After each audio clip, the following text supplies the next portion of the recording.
Praise the Lord. இன்றைய வாக்குத்தத்த வசனம் ஏசாயா 26ஆம் அதிகாரம் 4ஆம் வசனம்.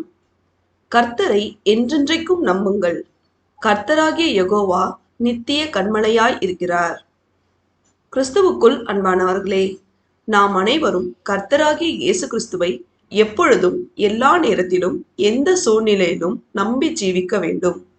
சர்வ சிருஷ்டிகரான கர்த்தராகிய யெகோவா என்னும் உன்னதமானவரே நமக்கு எல்லா நேரத்திலும் நிலையான கன்மலையாய் இருப்பார். கர்த்தரை நம்பி இருக்கிறவர்கள் என்றென்றைக்கும் அசைக்கப்படாமல் நிலைத்திருப்பார்கள். பிரியமானவர்களே, நாம் ஆண்டவராகிய இயேசு கிறிஸ்துவின் மீது விசுவாசம் உள்ளவர்களாய் இருந்து அவருடைய மகா பரிசுத்தமுள்ள நாமத்தை துதித்து மகிமைப்படுத்துவோமாக. தேவன் நம் அனைவரையும் ஆசீர்வதிப்பாராக. ஆமேன்.